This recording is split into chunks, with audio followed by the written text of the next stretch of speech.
Graças a Deus. A paz do Senhor para os irmãos. Nosso bom dia a todos.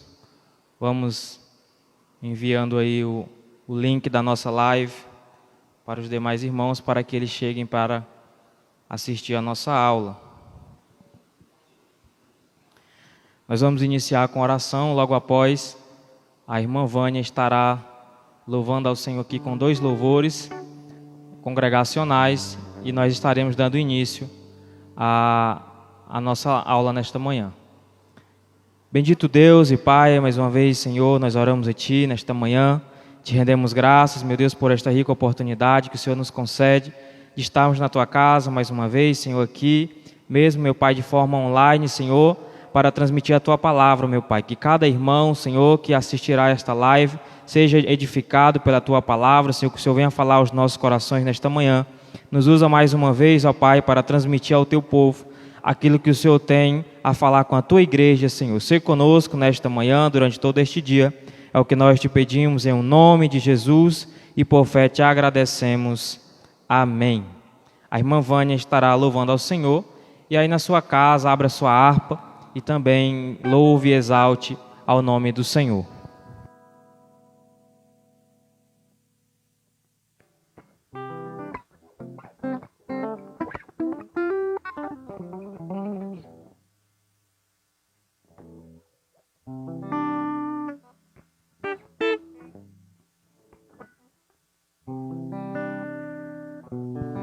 Aleluia. Cumprimento os irmãos com a paz do Senhor. Hino de número 304. Você aí da sua casa pode louvar também a Deus. Desprezando toda dor, eu vou a cantar, e o Calvário ao pecador sempre apontar. Flechas transpassarão-me, padeci grande dor, mas Jesus, minha luz, fez-me vencedor. A face adorada de Jesus verei, com a greia amada no céu estarei, na mansão dourada, hinos vou cantar a Jesus, minha luz, que me quis salvar. Pode a noite escura ser, no servir Jesus, mas clamando com poder, brilhará a luz. Podem os laços de Satã todos me cercar, mas Jesus pela cruz faz-me triunfar. A face adorada de Jesus verei, com a greia amada no céu estarei, na mansão dourada, hinos vou cantar a Jesus, minha luz, que me quis salvar. Quando estou estou a contemplar a montanha além, onde a luta governa, está Jesus também, que estende a sua mão sobre nós dali.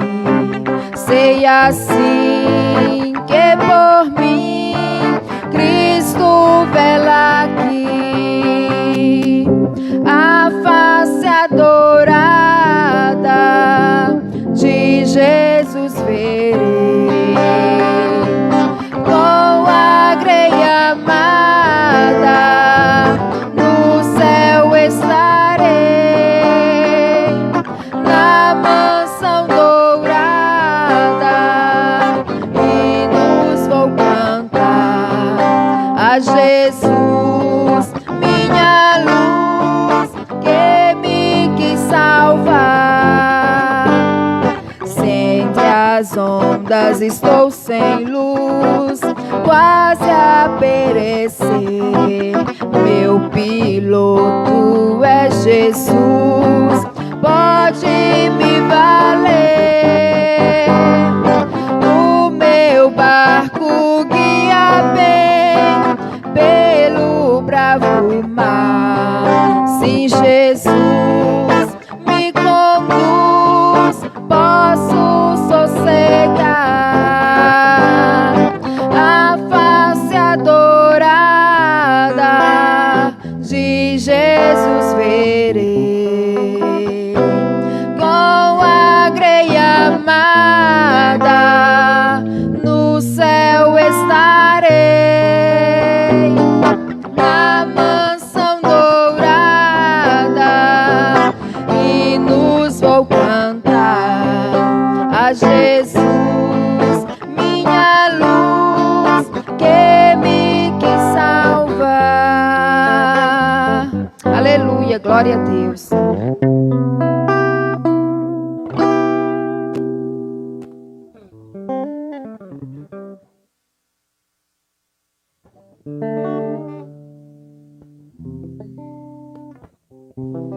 Hino de número 33.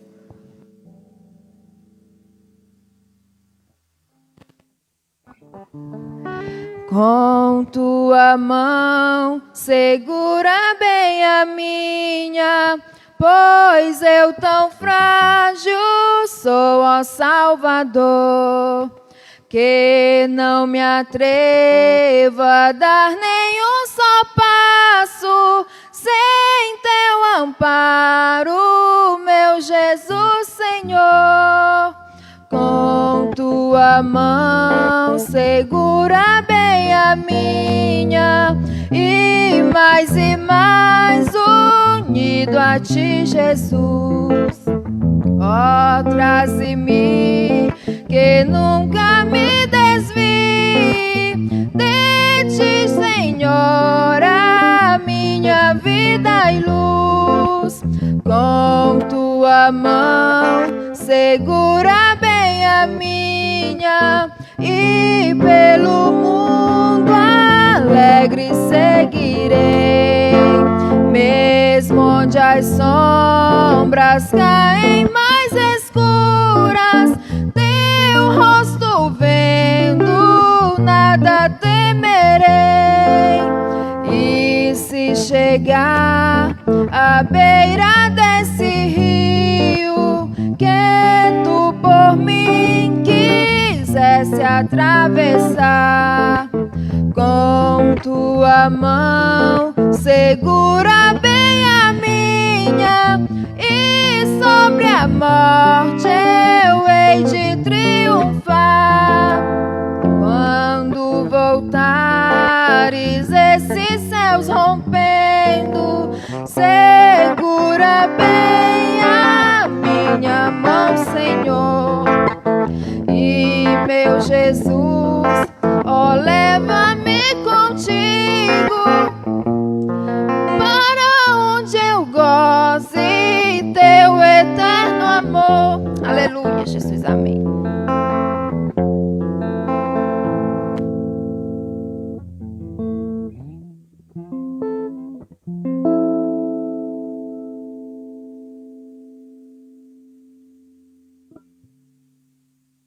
Graças a Deus, mais uma vez saudando os irmãos com a paz do Senhor, aqueles que não estavam no início da nossa aula. Nós hoje estamos aqui para estudarmos a lição de número 12, a urgência do discipulado, uma atribuição da igreja. Na semana passada, nós estudaríamos a lição de número 11, não foi possível estudarmos, devido ao que sucedeu com o pastor presidente do nosso campo, que seria compromissados com a evangelização. Então, essas últimas duas lições têm falado sobre evangelização. O discipulado nada mais é do que o processo da evangelização.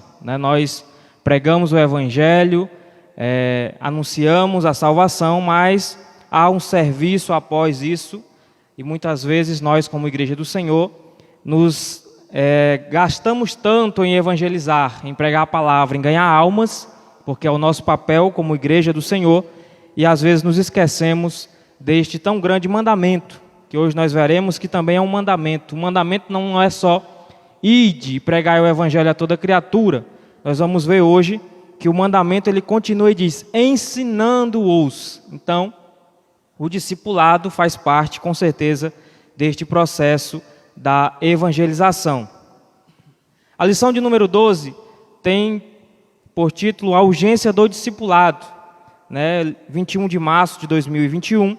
O texto áureo, se você está com a sua revista aí na sua casa, pode acompanhar. O texto áureo diz, portanto, ide, ensinai todas as nações, batizando-as em nome do Pai e do Filho e do Espírito Santo. Mateus capítulo 28, verso de número 19. Então nós estamos vendo aí Jesus mandando para que os seus discípulos fossem pregar o evangelho, lá em Marcos, no capítulo 16, que é um texto aonde toda a igreja sabe de cor, Marcos 16, 15, ele vai dizer assim, ide por todo o mundo, pregai o evangelho a toda criatura. Hoje, no nosso texto áureo, Jesus está dizendo assim, portanto, ide e ensinai. Então, não é só ganhar almas. O papel da igreja também é ensinar, E ele vai dizer assim, ensinai todas as nações, batizando-as em nome do Pai, do Filho e do Espírito Santo.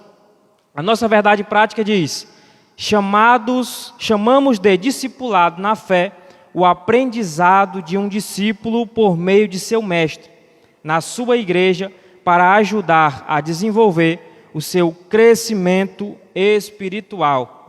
O ponto central da lição diz assim, discipular é atuar no crescimento e desenvolvimento do cristão. Então, talvez aqui esteja a grande falha da igreja como um todo, Nós nos preocupamos em ganhar almas, e aí nós vamos em trabalhos que 10, 15, 20 pessoas se achegam a Cristo, aceitam a Jesus como Salvador de suas vidas, mas aí 30 dias depois, 15 dias depois, nós procuramos e não encontramos mais nenhuma destas pessoas. Por quê? Porque nos falta a questão do discipulado.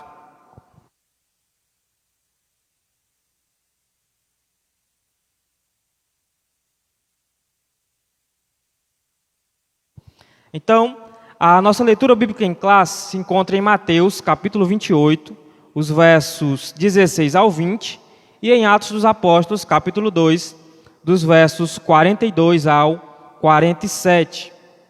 Mateus 28, 16 a 16. E os 11 discípulos partiram para a Galiléia, para o monte que Jesus lhes tinha designado. E quando o viram, o adoraram, mas alguns duvidaram. Isso aqui não é de hoje, que a dúvida está nos discípulos de Jesus. E chegando-se, falou-lhes, dizendo, é-me dado todo o poder nos céus e na terra. Portanto, ide, ensinando as nações, batizando-as em nome do Pai, do Filho e do Espírito Santo, ensinando-as a guardar. Olha aí o que é que Jesus manda ensinar. Ele vai dizer, ide ensinar. Ensinar o quê? Ensinando-os a guardar as coisas que eu vos tenho mandado.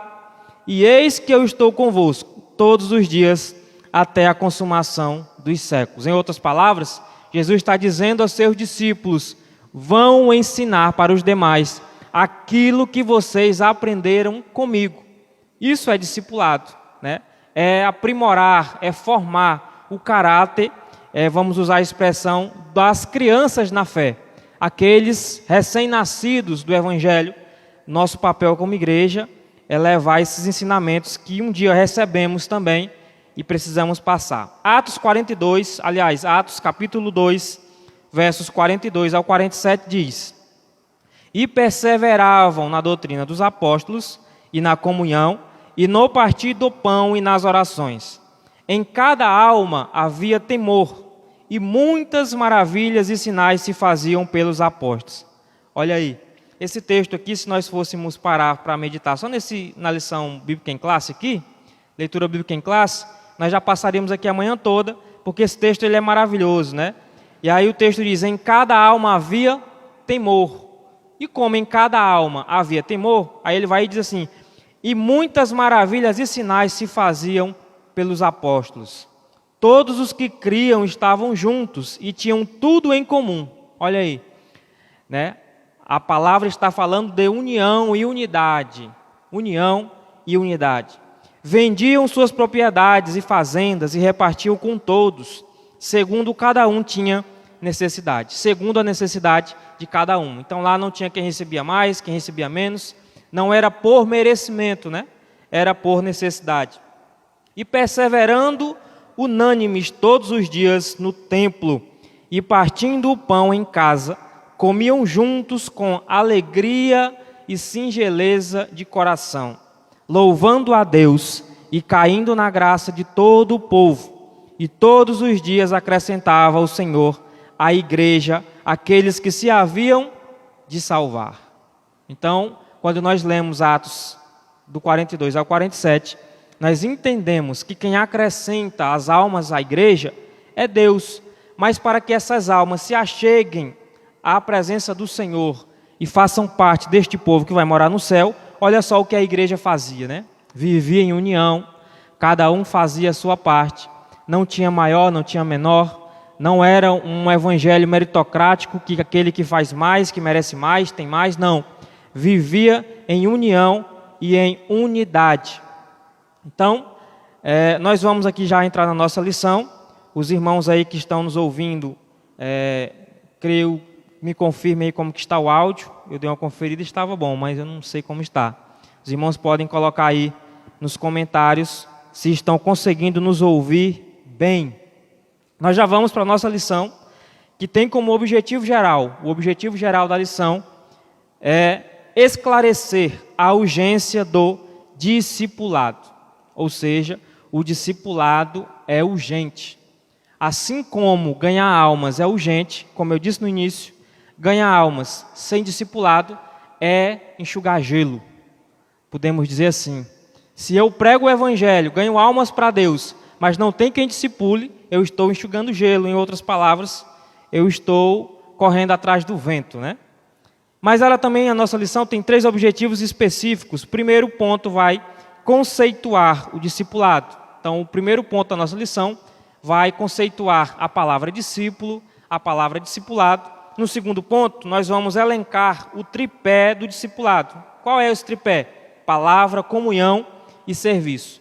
Nós acabamos de ver aqui na igreja primitiva, na vida da igreja de Atos dos Apóstolos, eles viviam em comunhão e perseveravam na doutrina dos apóstolos. Então, eles tinham palavra, tinham comunhão, mas eles não ficavam só nisso, né? Eles também tinham, exerciam o serviço na obra do Senhor Jesus. Os irmãos estão confirmando aí que o áudio está ótimo, né? E já pedindo perdão aos irmãos, nós transmitiríamos também pelo YouTube, mas pela vontade de Deus não foi possível. Nós tentamos aqui, por isso atrasamos. Ontem eu estive na igreja, testei o aplicativo, foi uma bênção. Hoje eu cheguei aqui, né? Infelizmente não foi possível. Mas à noite esperamos transmitir o culto aqui também da igreja, pelo Facebook e pelo YouTube. E nós achamos por bem vir para a igreja para que os irmãos se sintam na igreja, né? Às vezes a gente transmite de casa, o irmão fica meio disperso. Mas nós estamos aqui para que o irmão também sinta aí como se a igreja estivesse aí na sua casa. Então vamos lá.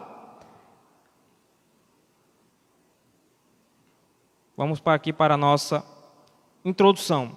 A introdução da nossa revista diz assim: o discipulado acompanha a pregação do Evangelho desde o princípio e é de fundamental importância como base inicial na formação cristã no novo convertido.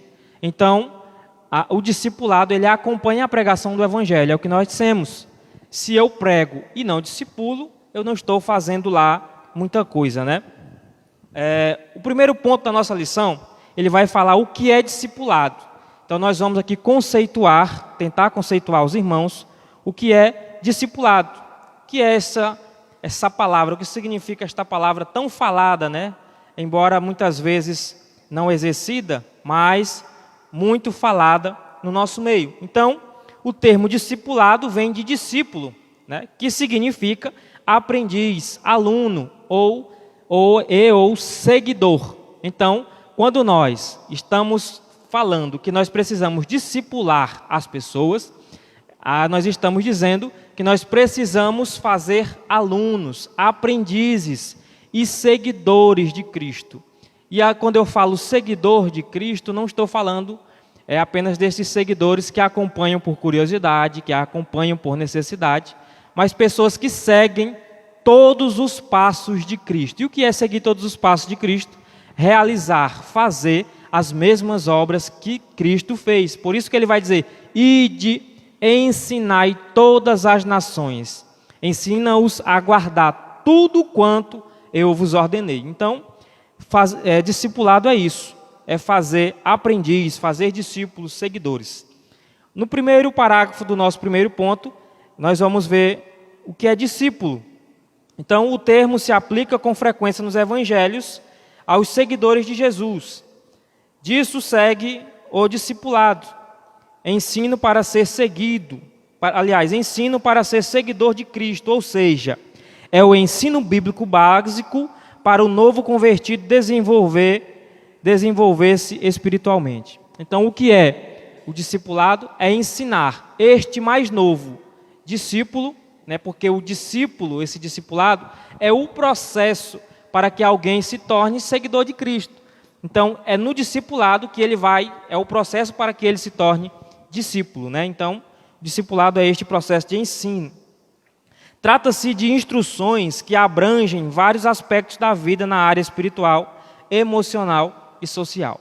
É aqui que nós, às vezes, precisamos nos atentar para que nós não cometamos estas falhas, porque quando nós vamos discipular, muitas vezes, nós acreditamos que discipular é apenas pregar o Evangelho, é apenas pregar a Bíblia Sagrada. Mas nós temos que nos atentar que esse discipulado não diz respeito apenas à vida espiritual do indivíduo, mas ele diz respeito também à vida emocional e social. Então nós precisamos ensinar esses novos discípulos, esses bebês espirituais, que eles também precisam ter um comportamento na sociedade diferenciado, que o seu emocional precisa ser diferenciado, não só a sua vida espiritual, porque nós somos seres espirituais, mas também somos seres sociais, né? Nós somos dotados de emoções, de intelecto, então nós precisamos também adequar tudo isso para que esse novo discípulo de Jesus, esse novo seguidor, aprenda a se comportar, não só no meio dos santos, mas também no meio da sociedade, e a também aprender a expressar as suas emoções. Então, o discipulado abrange isso tudo, né? A área espiritual, emocional e social. O ministério do ensino ocupa espaço relevante no cristianismo. Aparece na lista dos dons da graça de Deus. Se é ensinar, haja dedicação ao ensino. E aqui está a maior dificuldade para que o discipulado seja realizado no meio do povo de Deus. Por quê? Porque a própria Bíblia diz, se é para ensinar, que haja dedicação. E aqui está uma grande falha nossa, porque às vezes nós ensinamos, mas é um ensino meia boca. É um ensino que nós transmitimos quando dá, quando sobra um tempo. E aí, enquanto a Bíblia está dizendo que para ensinar é preciso haver dedicação. Não tem ensino sem dedicação. O ensino verdadeiro e autêntico, ele exige do ensinador dedicação, tempo, gastar tempo. É por isso que o apóstolo Paulo, ele vai dizer, né, que ele se gastava e se deixava gastar na pregação do evangelho. Paulo foi alguém que dedicou tempo da sua vida a discipular, a ensinar. E mesmo na cadeia, mesmo na prisão, prisioneiro, Paulo não perdia tempo. De dentro da prisão, ele pastoreava as igrejas por intermédio das suas epístolas, das suas cartas. Por quê? Porque Paulo entendia que para o ensino é preciso haver dedicação. Então, se você quer ser um discipulador, se você não teve a oportunidade de ser discipulado, mas hoje entende que precisa discipular alguém, quando você assentar isso no seu coração de ser um discipulador, entenda também que é preciso haver dedicação, tempo, separar um tempo para que este ensino seja proveitoso. O segundo parágrafo, ele tem por título a Grande Comissão, que é também uma expressão bem conhecida no meio do povo de Deus, né? Aonde vai nos remeter ao que nós lemos aqui, Jesus comissionando seus discípulos para pregar o evangelho, e não só pregar, mas também ensinar, porque há diferença entre pregação e ensino. Nós às vezes achamos que quando estamos pregando, estamos ensinando. Não. Por quê? Porque no ensino é preciso haver dedicação, um cuidado, um zelo maior. Na pregação, não. Então, Jesus ordenou primeiro, Marcos 16:15, ide pregai o evangelho. Mateus capítulo 28, ele vai dizer, ensinando-os. Ide e ensinai a todas as nações. Então, Jesus manda pregar e manda ensinar. Pregar é bom? É. Ganhar almas é bom? É muito bom, mas é preciso também ensinar. Então, a grande comissão, esse nome que se dá à comissão que o Senhor Jesus designou para a evangelização das nações. Note que Jesus mandou eles ensinar e pregar às nações e os discípulos ficaram em Jerusalém. E foi preciso Jesus, o Senhor, levantar uma grande perseguição para que eles, fugindo dos perseguidores, anunciassem também o evangelho do Senhor. O verbo ensinar em ensinar todas as nações, ou façam discípulos de todas as nações, é mateteu, fazer discípulos ou discipular. O discipulado não é opção, é mandamento divino, como nós dissemos no início. Assim como pregar o evangelho é mandamento de Jesus, e se você faz parte do povo de Deus e se autodenomina cristão e não prega o evangelho, infelizmente você não pode dizer que é um discípulo de Jesus, porque o ministério de Jesus foi pautado na pregação e no ensino. Então, se eu e você somos discípulos, nós precisamos também pregar e ensinar a palavra do Senhor. Então, o discipulado não é opção, é mandamento divino para a edificação e crescimento espiritual de cada cristão. Além do discipulado, ele também ordenou que esses novos discípulos guardem o que aprenderam, ensinando-os a guardar todas as coisas que eu vos tenho mandado, né? Como está em Mateus 28 e 20. Ou seja, desculpa, irmão. Ou seja, você precisa discipular, ensinar, e também não só ensinar para que ele aprenda, mas ensinar para que ele guarde. Para que ele vai guardar? Porque esse discípulo, que hoje é discípulo, amanhã ele vai ser discipulador, né? E quando nós falamos em discípulo, nós vamos ver, tanto no Novo Testamento quanto no Velho Testamento, muitos exemplos de pessoas que também tinham seus discípulos. Porque quando nós falamos de discípulo, nós nos remetemos logo aos discípulos de Jesus. Aqueles que, enquanto estavam aprendendo com Jesus, eram discípulos. Mas os irmãos vão perceber que quando Jesus é assunto aos céus, eles agora não são mais discípulos, eles são agora apóstolos. Por quê? Porque eles aprenderam de Jesus, e Jesus disse, guarde o que vocês aprenderam e agora vocês vão ensinar as nações. Então nós vamos ver que na Bíblia Sagrada, se nós formos para o Velho Testamento, nós vamos ver ali, podemos fazer essa analogia de Eliseu e Elias, Eliseu como um discípulo de Elias. Nós vamos ver o profeta Samuel aprendendo junto com o sacerdote Eli, né? Nós vamos ver também no Velho Testamento o próprio Samuel falar sobre a escola de profetas, onde era ensinado pessoas para que se tornassem discípulos. Nós vamos ver inúmeras passagens em que homens são discípulos de grandes homens de Deus. Então, quando Jesus manda que nós fôssemos e fizéssemos discípulos, não apenas discípulos de Jesus, mas discípulos nossos também, aquelas pessoas que lá na frente possam dizer assim: hoje, tudo que eu sei, eu aprendi por intermédio do irmão fulano de tal, da irmã fulana de tal, e isso é maravilhoso, isso é gratificante. É óbvio que neste papel de discipulador, você não vai ensinar sobre você, você vai ensinar sobre Cristo, você vai ensinar o irmão, a irmã, o novo convertido, a ser discípulo de Cristo. Agora, o ensino, ele não pode ser apenas de forma verbal. É por isso que eu digo que este irmão e esta irmã, ele não vai ser apenas discípulo de Cristo, ele vai se tornar o seu discípulo. Por quê? Porque o discípulo, ele precisa aprender, não só pelas suas palavras, mas também pelas suas ações. Então, o que é que vai fazer com que este discípulo se torne realmente um verdadeiro discípulo de Jesus? É se ele observar que o que você ensina, você vive. Agora, se nós ensinamos e não vivemos, é óbvio que esse discípulo, ele não vai se tornar um discípulo de Jesus, porque ele vai perceber em você que este ensino não surte efeito, não causa transformação nenhuma. Então, daí é interessante nós também formarmos discípulos de nós mesmos. É óbvio que eles não devem nunca olhar e colocar a sua confiança em nós, mas em Jesus, que é o autor e consumador da nossa fé. Então, as doutrinas e os pontos doutrinários que Jesus ensinou, o livro de Atos mostra os apóstolos no cumprimento desta palavra. Então, Jesus veio a esta terra, teve o seu ministério terreno, chamou pessoas para esse ministério, e quando Jesus diz, façam discípulos de todas as nações, Jesus já está deixando claro para eles, olha, vocês não vão poder fazer acepção de pessoas, é em todas as nações, não é só em Jerusalém, não é só em Israel, é para vocês fazerem discípulos em todas as nações. Aonde houver alguém que crê em meu nome, ele pode ser meu discípulo, ele pode aprender de mim.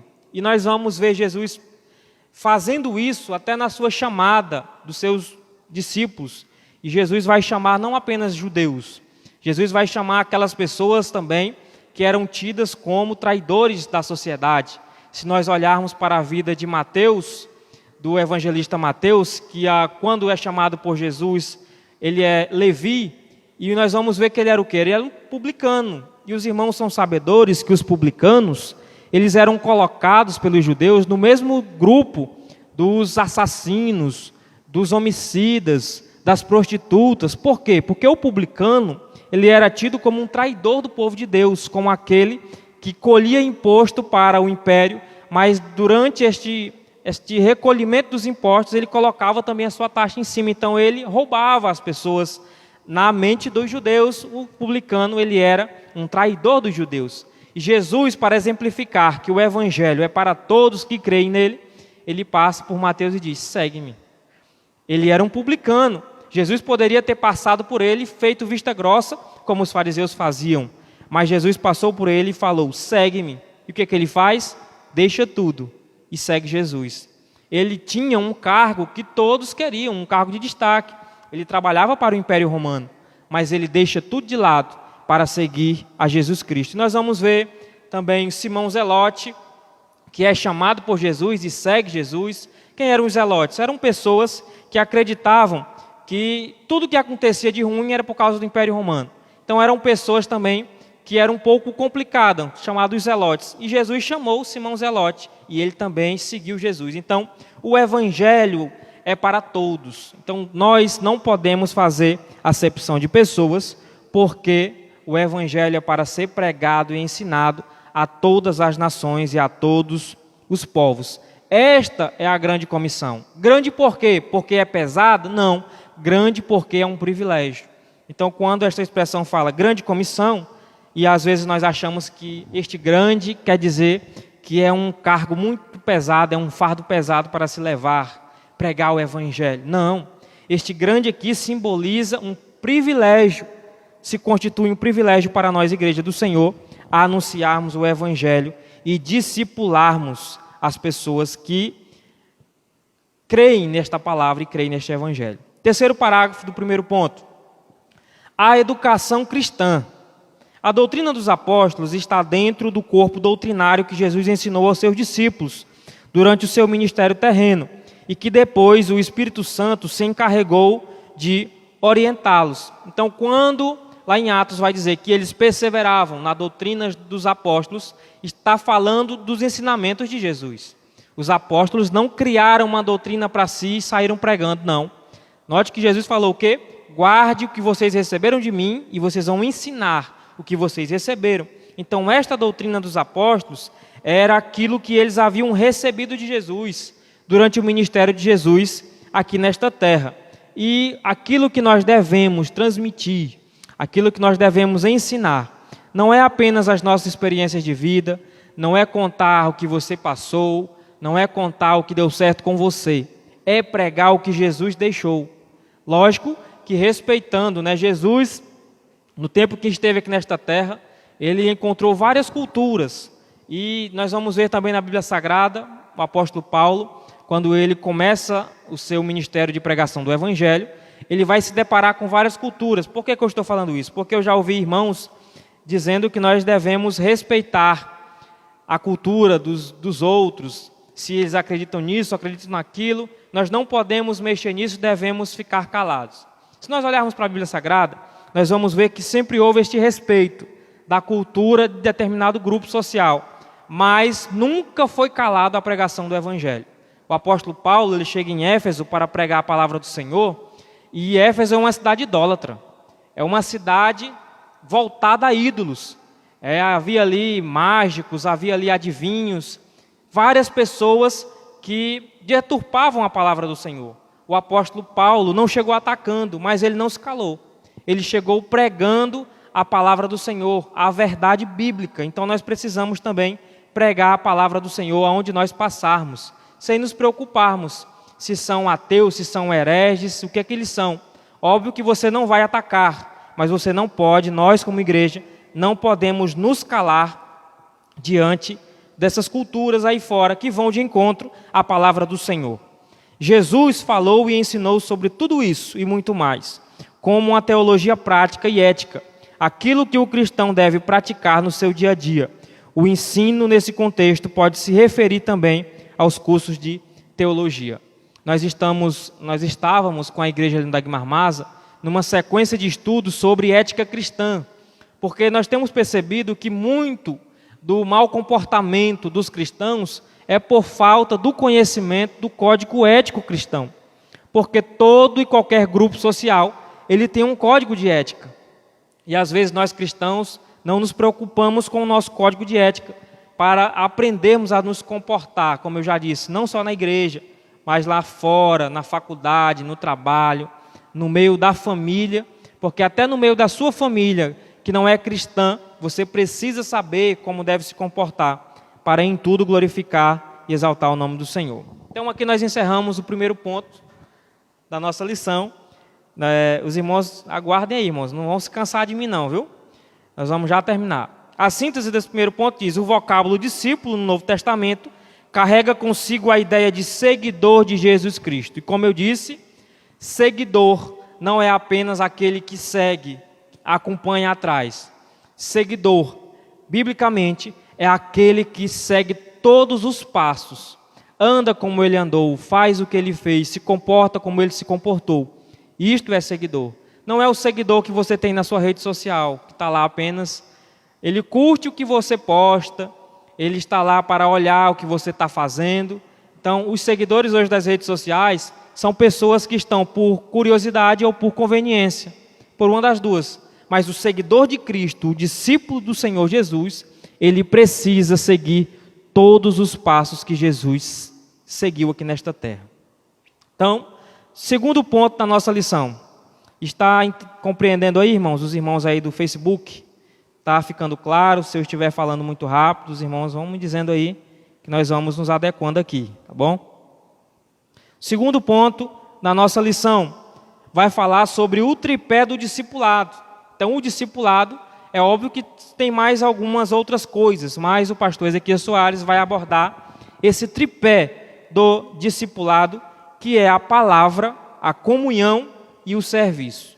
Nós vamos voltar lá para o início, onde nós falamos que discipulado, para ele ser exercido, é preciso haver palavra, porque você não vai ensinar o que não sabe. Então, primeiro, para me ensinar, eu preciso saber o que eu vou ensinar. Então, é preciso a palavra do Senhor. Segundo, é preciso haver comunhão entre os crentes, entre os irmãos. Porque se tem uma coisa, irmãos, que faz a diferença, que chama a atenção da sociedade, é a união da igreja. E também a desunião. Você quer ver a sociedade observar, é uma igreja unida.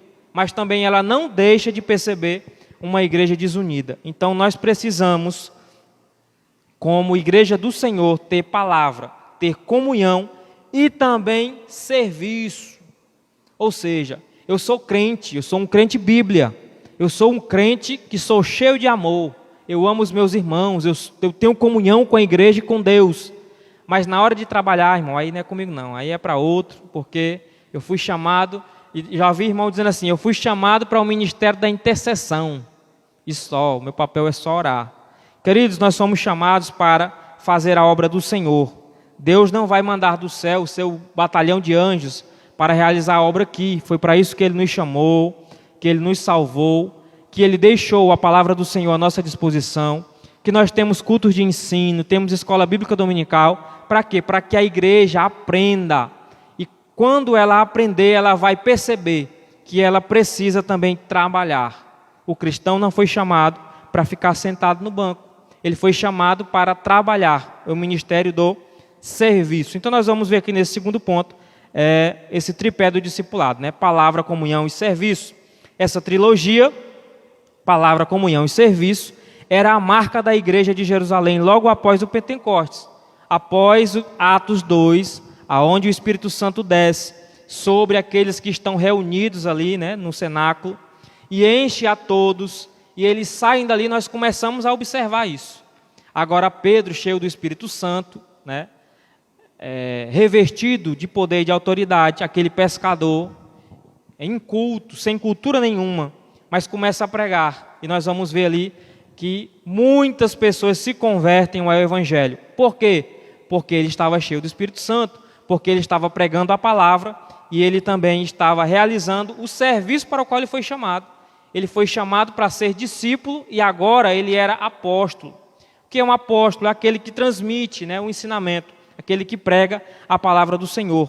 Ele agora já não é mais um simples discípulo, porque ele já aprendeu tudo do seu mestre Jesus. Agora ele é um discipulador. Então, o primeiro parágrafo do segundo ponto, nós vamos ver sobre a palavra. A autoridade das Escrituras é singular e única, pois a sua fonte é o próprio Deus. Elas foram faladas primeiramente pelos profetas do Antigo Testamento e depois pelos apóstolos no Novo Testamento. Os primeiros discípulos perseveravam na doutrina dos apóstolos. Isso quer dizer que eles continuavam no aprendizado sobre comando dos apóstolos. Então, os apóstolos estavam transmitindo a doutrina deles, a Bíblia chama doutrina dos apóstolos, mas a doutrina que eles pregavam era a doutrina que eles haviam aprendido do Senhor Jesus Cristo. Então nós podemos aqui dizer que eles perseveravam na doutrina de Jesus, né? A doutrina que os apóstolos haviam aprendido de Jesus. Então a palavra ela é imprescindível no processo de discipulado, porque é por intermédio da palavra do Senhor que nós conhecemos a Deus. Não tem como você conhecer a Deus se não for por intermédio da palavra do Senhor. A própria Bíblia vai dizer que homem nenhum viu a Deus. Então, um homem nunca viu a Deus, mas Deus se fez conhecido dos homens por intermédio do seu Filho, Jesus Cristo. E se faz conhecido a nós por intermédio da sua palavra. Então, se você quer conhecer a Deus, se debruce na palavra do Senhor. Lá, Ele se revela a nós, aquilo que nós precisamos saber da sua parte, né? Embora algumas pessoas querem revelações especiais de Deus e acham que são superiores porque conversam cara a cara com Deus. Hoje em dia, se tornou uma cultura, e nós ouvimos muito nos nossos púlpitos, alguém diz assim: irmão, eu estava lá em casa conversando com Deus, e aí eu falei: Deus, assim assado. E Deus diz assim: não, meu filho, assim assim. Se tornou, parece que é algo tão comum conversar com Deus. É óbvio que é simples você ouvir a Deus, basta abrir a palavra do Senhor, né? Basta abrir a palavra do Senhor. Ah, irmão Elton, você não acredita que Deus fala com voz audível? Eu acredito. Agora, eu acredito também que se fosse para Deus estar falando em voz audível a todo momento, não tinha ficado a Bíblia Sagrada. A Bíblia Sagrada é o nosso manual, aonde nós aprendemos sobre Deus, é nela, é na Bíblia Sagrada. Então é impossível você dizer que conhece a Deus se você não é um leitor da Bíblia Sagrada. E vai ser impossível você se tornar um discipulador se você não se debruçar sobre a Bíblia Sagrada. Porque lembra que é o tripé do discipulado: palavra, comunhão e serviço. Então, sem palavra, já não dá nem para você começar esta caminhada de ser um discipulador. E a Bíblia Sagrada, ele é um livro completo, irmãos. A Bíblia Sagrada, ela está aí disponível em mais de 692 idiomas. E isso a Bíblia completa. A Bíblia completa, ela está disponível em mais de 692 idiomas. Mas nós vamos ver trechos da Bíblia traduzidos para uma língua. Eu sei que ao todo, os trechos da Bíblia, somando tudo, dá mais de 3.000 idiomas, traduções da Bíblia Sagrada. Então é um livro completo que está à disposição de todos. E aí as pessoas estão por aí vivendo de forma ignorante quanto a Deus, porque não se preocupam em ler a palavra do Senhor. Deus, a personalidade de Deus, o comportamento de Deus, as vontades do Senhor, está aí nas suas mãos, na sua casa. É a Bíblia Sagrada de Deus. O segundo parágrafo vai falar sobre a comunhão. Então nós falamos sobre palavra, agora nós vamos falar sobre a comunhão. Então, ter tudo em comum e compartilhar da mesma crença é comunhão. Então, o que é comunhão? Ter tudo em comum e compartilhar da mesma crença. Ou seja, todos nós acreditamos em Deus. A nossa confiança está em Deus. Então, se nós temos o mesmo Pai, se nós temos o mesmo objetivo, que é o céu, se nós temos a mesma fé, que é em Deus, por que nós vivemos desunidos? Por que um puxa para um lado e outro puxa para outro e nós não saímos do lugar? Então, nós precisamos, como igreja, ter comunhão, que é compartilhar não só da mesma crença, mas é ter tudo em comum. E o apóstolo Paulo, quando ele escreve à igreja em Filipos, Filipenses capítulo 2, ele vai dizer assim, que haja em vós o mesmo sentimento que houve em Cristo Jesus. E ele vai prosseguir o texto, e ele vai falar sobre um sentimento de humildade, que mesmo sendo Deus, não teve por usurpação ser igual a Deus. Antes, humilhou-se a si mesmo, e foi fiel até a morte, e morte de cruz. Então Paulo está falando de um sentimento de humildade, né? E ele vai, mais na frente ele vai dizer assim, que nós tenhamos o mesmo sentimento, aí ele vai dizer, o mesmo amor, sintamos a mesma coisa. Isso é comunhão. A igreja tem que ter este sentimento de comunhão, para que eu possa perceber a necessidade do meu próximo, para que eu possa sentir a necessidade lá fora também das pessoas que têm de ouvir a palavra do Senhor. Então a comunhão no cristianismo envolve tanto o relacionamento entre os irmãos, como também com o Pai. Porque tem cristão que acha, não, a minha comunhão com Deus ela é inquestionável, eu tenho comunhão com Deus. Mas a Bíblia diz que é impossível ter comunhão com Deus se eu não tiver comunhão com o meu irmão. Então, se eu não tenho comunhão com o meu irmão, automaticamente a minha comunhão com Deus ela já não existe. Então, se você acha que tem comunhão com Deus, mas você não se dá bem com o seu irmão, e há cristão que diz assim, irmão, eu já tentei, mas o irmão fulano de tal não me desce. Como se fosse para nós engolirmos uns aos outros, né? Mas não, irmãos, nós precisamos amar uns aos outros. E a Bíblia diz, suportai-vos uns aos outros em amor. Por que em amor? Porque o amor tudo suporta. O amor tudo espera.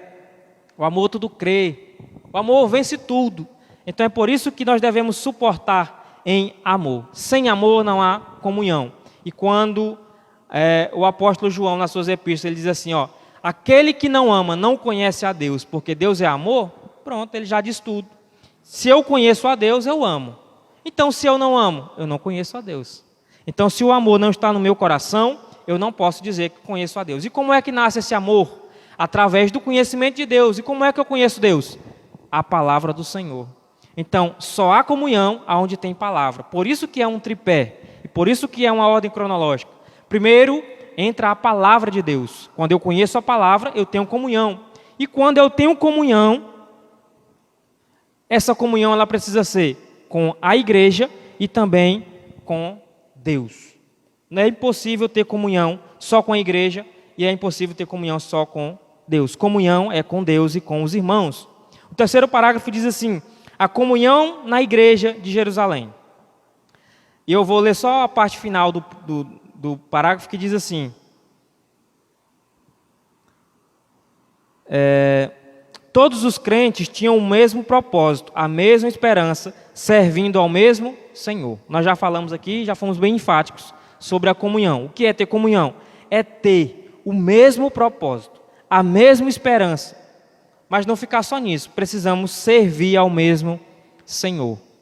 Ou seja, aqui já começa a falar sobre o serviço, que é o nosso quarto subtópico aqui desse segundo ponto. O que é serviço? É servir, é ser servo. O próprio Jesus, que era Senhor, desceu a esta terra na forma de servo. Para quê? Para servir. E ele diz: eu não vim para ser servido, eu vim para servir. E ele serviu tanto aqui nesta terra que entregou a sua própria vida em favor de cada um de nós. É o maior exemplo de servo, aquele que entrega a sua própria vida por amor de outros. Então, serviço trata-se de um termo de significado amplo nas Escrituras Sagradas. O termo visto isoladamente quer dizer um trabalho realizado para alguém ou algo, seguindo as suas instruções. O termo no Antigo Testamento se relaciona, na maioria das vezes, aos sacerdotes no santuário e também a qualquer pessoa temente a Deus. Na primitiva igreja de Jerusalém, o serviço cristão está representado sumariamente na perseverança do ensino dos apóstolos, na comunhão, no partir do pão e nas orações. É isso que Deus espera de cada um de nós no cumprimento da grande comissão. Então, o que é cumprir a grande comissão? É pregar o evangelho? Não é só isso. A grande comissão, ela engloba isso tudo. O quê? Perseverar na palavra, na comunhão, nas orações e no partir do pão. Então, o que é realizar a grande comissão? É eu ler a palavra do Senhor, é eu ter comunhão com meu irmão e com Deus, é eu fazer a obra social e também orar. Isso tudo faz parte da grande comissão. Então não se engane achando que evangelizando aos sábados à tarde, que fazendo um culto de rua, você está cumprindo a grande comissão. Olha o dedinho, como diz o nosso pastor. Não. Cumprir a grande comissão é você ter palavra, é você pregar, é você ensinar e é você ter comunhão e também serviço. Isso é cumprir a grande comissão. O tripé do discipulado bíblico é composto de palavra, comunhão e serviço. Amém, queridos? Vamos encerrar o nosso terceiro ponto. O terceiro ponto fala sobre o discipulado e o crescimento sadio da igreja. Aqui há uma outra verdade que nós precisamos nos atentar. E o pastor Ezequiel Soares é bem feliz quando ele usa a expressão crescimento sadio da igreja. Ou seja, não é um crescimento doentio, não é um crescimento em massa, não é um crescimento sem qualidade, não é só quantidade, mas é quantidade e qualidade. Porque eu já ouvi alguém dizer assim: eu prefiro que seja pequeno, mas que tenha qualidade. Eu prefiro que seja pouca gente, mas que tenha qualidade. Não, irmãos. Quando Jesus mandou nós pregarmos o evangelho, ele sabia e sabe que é possível quantidade e qualidade. Quando? Quando nós nos preocupamos na pregação e no ensino. Agora, se nós nos preocuparmos só em pregar e não nos preocuparmos em ensinar, aí nós vamos ter uma igreja abarrotada de pessoas sem ensinamento. Pessoas que qualquer vento de doutrina vai levá-la para um lado e para o outro. Pessoas que na primeira adversidade vai se desviar. Por quê? Porque confessaram Jesus como Salvador, mas não aprenderam o que é ser discípulo. Então, vamos fazer com que a obra do Senhor cresça em quantidade, mas também em qualidade. A igreja precisa do processo do discipulado para cumprir o propósito da grande comissão. Não se trata de opção, é ordem de Jesus para a edificação e crescimento espiritual de cada cristão. E o primeiro ponto fala sobre o crescimento espiritual. O que é o crescimento espiritual? É a qualidade. Quando uma igreja é grande espiritualmente, significa que ela tem qualidade. São pessoas espiritualmente maduras, pessoas espiritualmente sadias. Então, o crescimento espiritual é o processo do discipulado. Tem por objetivo instruir o novo convertido sobre os vários aspectos da vida cristã. Todas as pessoas que vêm a Cristo precisam ser discipuladas. Isso porque elas se tornam novas criaturas. Então, o processo do discipulado, ele inicia lá naquela conversa de Jesus com Nicodemos. Lembra que Nicodemos vai perguntar: o que é que eu preciso para herdar o reino dos céus? Aí Jesus vai dizer o quê? É preciso nascer de novo. Então, o novo convertido, ele nasceu de novo. Aí nós voltamos para aquela expressão: ele é um bebê espiritual. E como criança espiritual, ele precisa ser educado espiritualmente. E esse papel é nosso, da igreja, né? É por isso que há por aí muitos cristãos mal educados no sentido espiritual. Por quê? Porque não foram ensinados, não aprenderam. E isso não é papel apenas do pastor da igreja. Esse papel nós fazemos nos cultos de ensino, que por sinal é pouco frequentado. Talvez daí também uma grande causa de nós termos uma igreja. E quando eu falo de termos uma igreja, eu não estou me referindo apenas ao Campo Parque Sul, mas estou falando de igreja no modo geral, global. Nós temos uma igreja mal educada espiritualmente. Pessoas que não foram educadas, ensinadas, porque ainda continua sendo uma grande falha nossa. O discipulado. Mas como nós vimos, o discipulado é a conclusão do evangelismo. Então, se o evangelismo, se a pregação do evangelho é um mandamento de Jesus, o discipulado também é. Não é opção. A igreja não tem a opção de discipular ou não. É mandamento de Jesus. Ensinando-os a guardar tudo quanto vos tenho mandado. Nós precisamos ensinar as pessoas a guardar. Elas precisam ser ensinadas para o seu crescimento espiritual e amadurecimento na fé.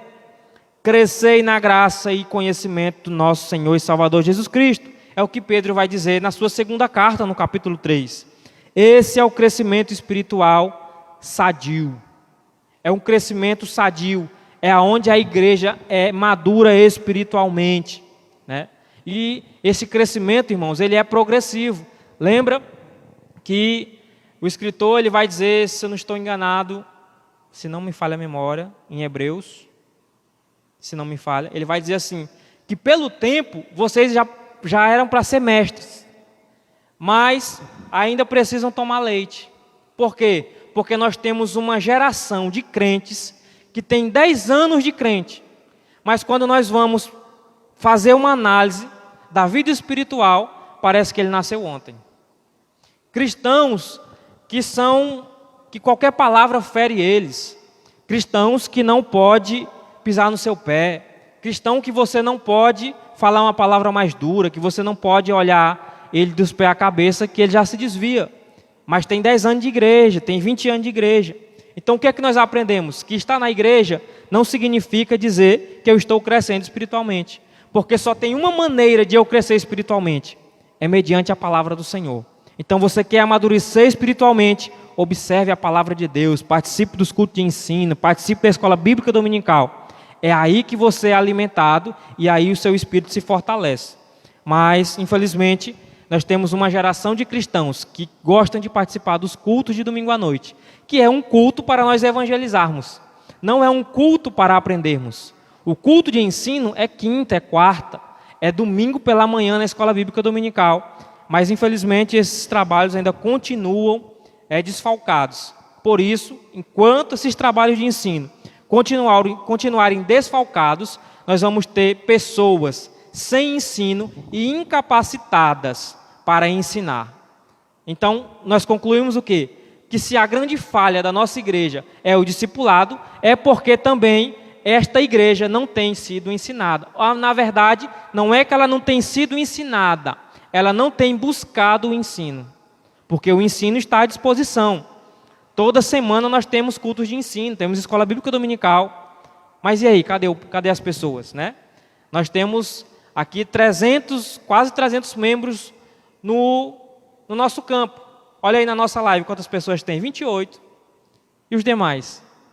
Eu sei que tem muitas pessoas que não têm acesso a essa rede social, né? Por quê? Porque o trabalho de ensino, infelizmente, ele continua ainda sendo desprezado. Enquanto isso estiver acontecendo, a igreja vai continuar imatura espiritualmente e incapacitada de ser discipuladores. Segundo ponto, o crescimento numérico. O crescimento numérico é a quantidade, né? Então precisa crescer numericamente, mas também em qualidade. Então esse crescimento ele precisa ser não só em número, mas também um crescimento espiritual. O processo do discipulado proporciona à igreja, além de crescimento espiritual, o crescimento numérico. Ou seja, lembra que lá em Atos vai dizer sobre a igreja primitiva, que todos os dias Deus acrescentava à igreja aqueles que haviam de ser salvos. Por quê? Porque a igreja crescia espiritualmente, crescia na graça e no conhecimento. E a igreja, nesse crescimento espiritual, a consequência disso era o crescimento numérico. Pedro pregou, 5.000 se converteu. Pedro pregou de novo, mais 3.000. Então, em 2 pregações de Pedro, cheio do Espírito Santo, 8.000 pessoas. E eles foram ensinando, foram instruindo. Nós vamos ver que eles eram ensinados de forma individual, de forma coletiva. O próprio apóstolo Paulo foi um dos maiores discipuladores que já se viu. Um dos homens que mais fez discípulos por aí. E foi discipulado. Ele aprendeu aos pés de Barnabé e discipulou várias pessoas, né? E na Bíblia Sagrada nós vamos ver um grande discípulo de Paulo, né? O nosso irmão Timóteo, o pastor Timóteo, um grande discípulo de Paulo, aprendeu de Paulo. Paulo era tão discipulador, irmãos, que ele chegou a ponto de não apenas dizer assim, imitem a Cristo, mas ele vai dizer, me imitem, porque eu imito a Cristo. Então Paulo, ele se colocou nesta condição para dizer aos irmãos, não é impossível imitar Jesus, mas se vocês acham que é impossível imitar Jesus, me imitem, porque eu consigo imitar, vocês também conseguem, né? Isso é ser discípulo, e ser discípulo, isso tudo faz parte, é ser seguidor, seguir os passos, é imitar mesmo, irmãos, as ações. Tudo que um faz, o outro também precisa fazer. Por quê? Porque esse processo de discipulado há comunhão. E nós vimos aqui que comunhão é ter a mesma crença, o mesmo propósito, a mesma esperança. Então, se eu vou para o mesmo céu, é impossível eu não passar pelo mesmo caminho que você vai passar, porque só há um caminho que leva o homem aos céus. Então, se nós temos a mesma esperança de céu, por que nós andamos por caminhos diferentes, né? Nós precisamos andar no mesmo caminho. Note que o propósito da terceira viagem do apóstolo Paulo não foi para plantar igrejas locais, mas para discipular e ensinar a igreja de Éfeso. Como eu disse, Paulo chegou em Éfeso, implantou a igreja e foi. E depois ele se preocupou em voltar. Para quê? Para discipular. Porque Éfeso era uma cidade idólatra e Paulo sabia que aqueles irmãos precisavam ser ensinados, precisavam ter o seu caráter moldado. Então vamos lá. Ele ficou ali durante 3 anos. Paulo ficou 3 anos em Éfeso, apenas discipulando os irmãos em Éfeso, né? E nós vamos ver que Éfeso se tornou uma igreja de grande potência ali na região da Ásia Menor. Terceiro subtópico, o exemplo da igreja de Antioquia da Síria, uma igreja que serve para nós de exemplo. O público da igreja de Antioquia era gentil, identificado como gregos, ou seja, por que chamados de gregos? Porque não eram judeus, eram pessoas que não faziam parte do povo da promessa. Eram aqueles, lembra lá de João capítulo 1, veio para o que eram seus, os judeus, mas os seus não os receberam, os judeus não receberam Jesus. Aí ele vai dizer, mas todos quanto o receberam, deu-lhes o poder, o privilégio de serem feitos seus filhos. Então a igreja em Antioquia eram esses, que receberam a Jesus, mesmo sem ser o povo da promessa, mesmo sem ser judeu. Os apóstolos de Jerusalém enviaram Barnabé para discipulá-los. Olha aí. Então os apóstolos, que eram os líderes da igreja em Jerusalém, enviaram Barnabé para Antioquia para discipular eles. Só que quando Barnabé chega lá, Barnabé vai perceber que é incapaz de discipular aqueles irmãos. Aí Barnabé fala assim, ó, olha o que vai continuar a dizer aqui, ó. Barnabé para discipulados. Ao se deparar com um grupo de gregos convertidos, ele concluiu que ninguém seria melhor do que Saulo para ensinar esses novos crentes de costumes estranhos. Ou seja, os costumes deles eram diferenciados. Lembra que eles não eram judeus. Então o costume deles era diferente. Barnabé chega lá, judeu. Aí olha uma igreja cheia de pessoas gentias, que não tinham costumes judeus. E Barnabé começa a se questionar, como é que eu vou ensinar esse povo? Rapaz, só tem um cara que pode ensinar esses caras aqui. Saulo. Né? Porque Paulo ele circulava no meio de todos. Paulo ele tinha dupla nacionalidade, ele era grego, ele era judeu. Então ele circulava no meio de todos. Então Barnabé, isso aqui, às vezes, irmãos, é uma coisa que nós cometemos falha. Porque às vezes nós somos incumbidos ou tem alguém para discipularmos. E se você não tem capacidade para discipular esta pessoa, reconheça. Nós precisamos reconhecer. Isso aqui não é sinal de fraqueza, né? Mas é sinal de sabedoria. Barnabé se julgou incapaz. Não, eu não sou capaz de discipular a igreja em Antioquia. Mas eu sei de alguém que pode. E foi buscar. Ele nem mandou chamar, não. Ele foi buscar a Saulo, né? Então, Barnabé não hesitou em buscá-lo em Tarso para essa nobre tarefa. Eles discipularam a igreja durante um ano inteiro. Assim, desde muito cedo na história do cristianismo, a igreja se preocupa com o discipulado, pois fazer discípulos não é a mesma coisa que fazer membro de igreja. Eita, irmão. Está vendo aí? Fazer discípulo não é a mesma coisa que fazer membro de igreja. Aqui nós concluímos que nós temos igrejas lotadas de membros e discípulos. Quantos de nós somos discípulos? Lembra o que eu disse que é um discípulo? Se você é discípulo de Jesus, você tem que andar como ele andou, fazer o que ele fez, falar como ele falava, frequentar só os lugares aonde ele frequentava, fazer apenas coisas que ele faria. Então, é hora de nós fazermos aí um retrospecto da nossa vida. Será que nós estamos sendo membros da Assembleia de Deus ou estamos sendo discípulos de Jesus? O pastor Ezequiel Soares está dizendo aqui, né? Que fazer discípulo não é a mesma coisa que fazer membro de igreja. Então nós precisamos atentar para isso na nossa vida, né?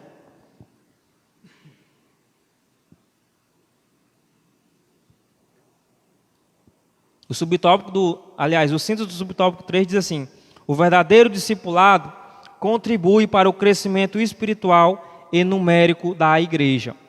Então, a nossa igreja todo dia tem ganhado almas, mas nós não saímos do lugar. Por quê? Porque que todo dia se converte alguém nas Assembleias de Deus e nós olhamos e parece que a igreja não cresce, é estagnada. Nós vemos trabalho que 10, 20 pessoas se convertem a Cristo. E cadê essas pessoas? Lembra o que eu falei no início? Nós estamos enxugando gelo, trabalhando, nos gastando, ganhando almas. Mas se nós não nos preocuparmos em discipular, nós vamos, como usa a expressão por aí, se acabar de trabalhar e vamos olhar e não vamos ver o resultado desse trabalho. Então, nós precisamos nos preocupar com o discipulado, que é tão importante quanto o evangelismo.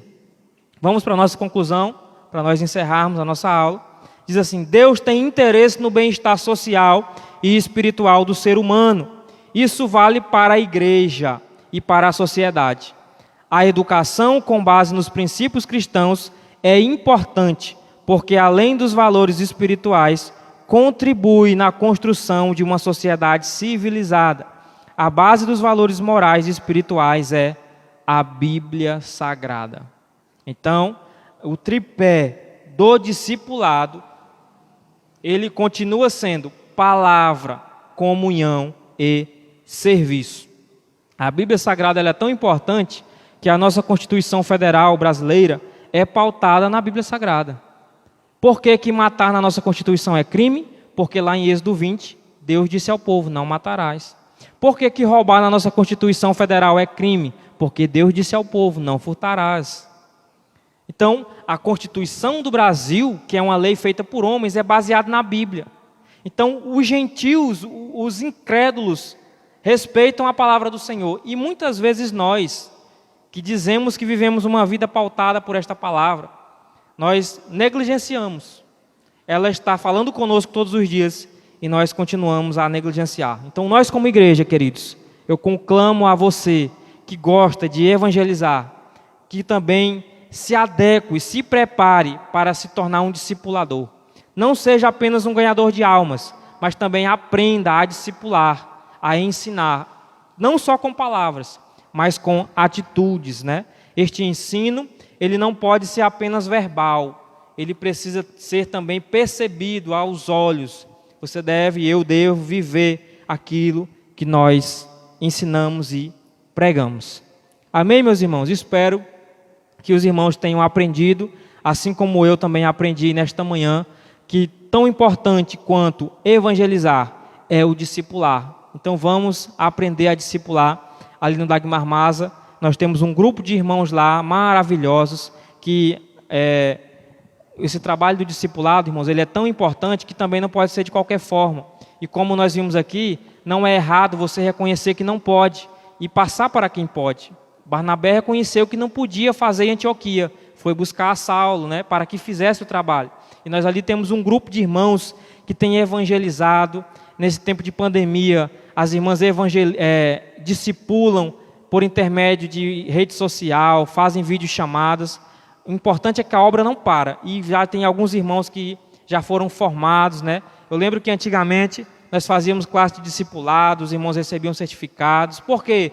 Porque a vida cristã, a vida espiritual, irmãos, é como se fosse a vida lá fora. Tem todos os processos, nós precisamos ser educados espiritualmente, né? Então nós precisamos aprender da palavra do Senhor. Por quê? Porque nós somos cristãos. E os irmãos foram chamados de cristãos porque eles estavam fazendo tão parecido com Cristo a vida dos apóstolos. Me falha agora a memória o texto em que fala que a primeira vez ali eles são chamados de cristãos. Se eu não me engano, é em Atos, agora não lembro o capítulo com exatidão. Mas os apóstolos estavam tão parecidos com Cristo que eles foram chamados de cristãos. E não ache que eles foram chamados de cristãos pelos próprios cristãos, não. Foram pelas outras pessoas. E eles foram chamados de cristãos com uma forma de tirar a chacota deles. Olha aí os cristãos. O que é que significa cristão? Cristão, etimologicamente, esta palavra cristão significa pequeno Cristo. Então, quando ele chamou eles de cristãos, ele estava dizendo, eles só querem ser o Cristo. Eles só querem ser, porque eles se pareciam tanto com Cristo, que foram denominados pelos de fora como cristãos. Então, se você carrega este nome de cristão, você precisa se parecer com Cristo.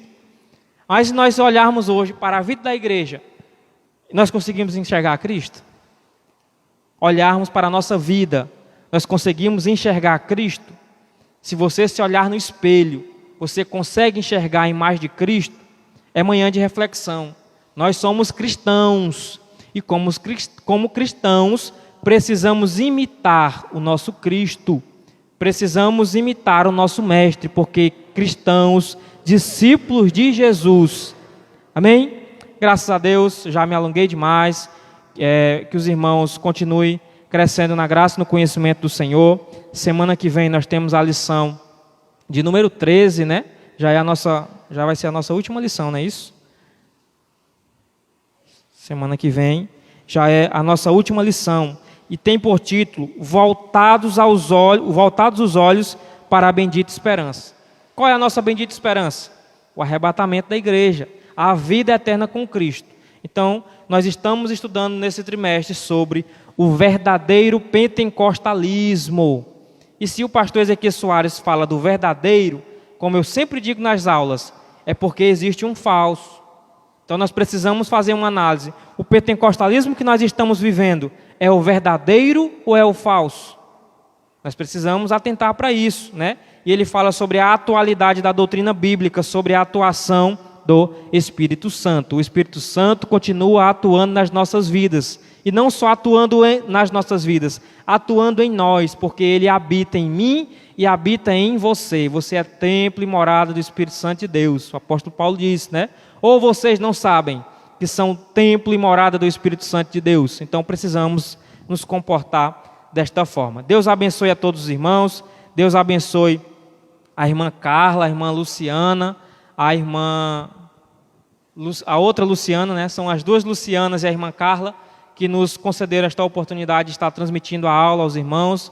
Domingo próximo vai estar ainda de forma online. Eu acredito que vai ter um outro professor aqui transmitindo a aula aos irmãos. Que Deus abençoe as vossas vidas. Logo mais à noite nós estaremos aqui de novo no Templo Central, transmitindo o trabalho do Senhor aqui da igreja. Os irmãos que desejarem participar do culto de forma presencial, o Templo Central vai estar aberto. Aqui nós comportamos até 60 pessoas. Então os irmãos que desejarem vir à noite, o Templo Central vai estar aberto. E nós estaremos transmitindo o culto também de forma online. Aqueles que não puderem vir, fiquem nas suas casas, você estará acompanhando aqui pelas redes sociais. Mas os que puderem, nós estaremos aqui louvando ao Senhor. Será um culto não tão demorado, porque nós temos o toque de recolher às 9 horas. Então nós precisamos fechar a igreja até às 20 horas.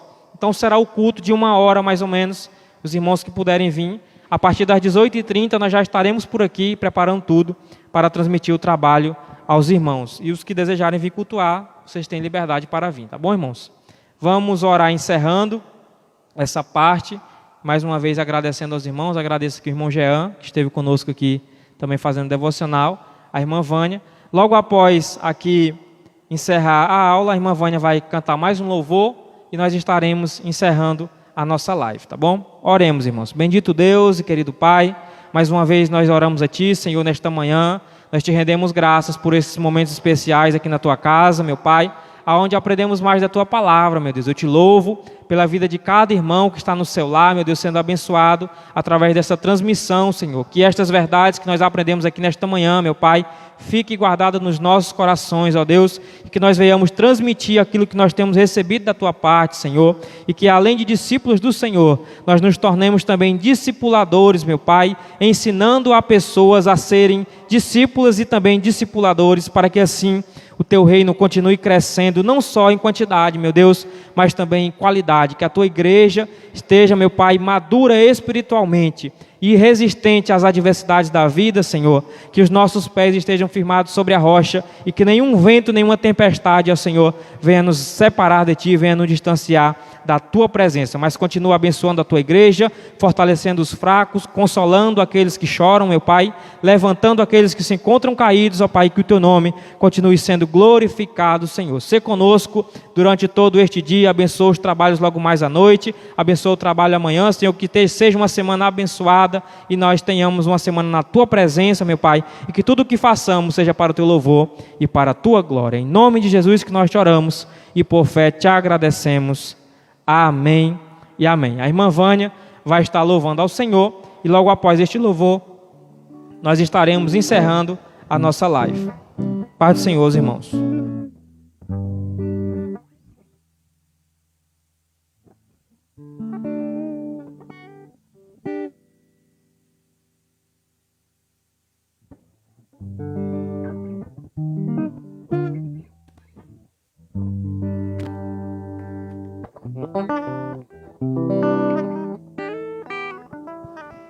Glória a Deus. Aleluia, irmãos. E você da sua casa pode cantar juntamente conosco. Aleluia. Eu tenho um Deus que não vai deixar essa luta me matar, o desespero me tomar. Por mais pressão que esteja a situação, o controle ainda está na palma de suas mãos. Eu tenho um Deus que não vai deixar essa luta me matar, o desespero me tomar. Por mais pressão que esteja a situação,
choro dura uma noite, mas a alegria ela vem pela manhã.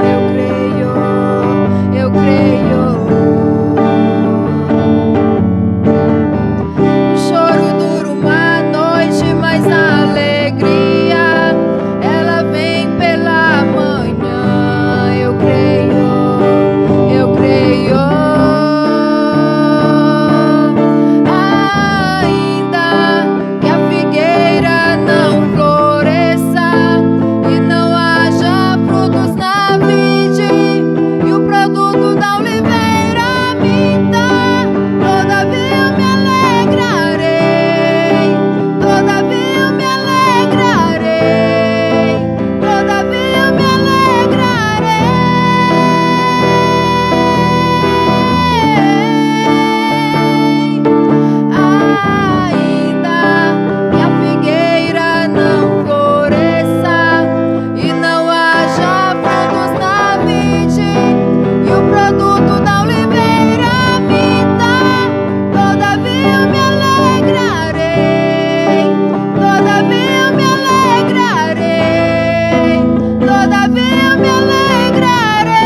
Glória a Deus. Amém. A paz do Senhor, meus irmãos. Tenham todos um bom dia.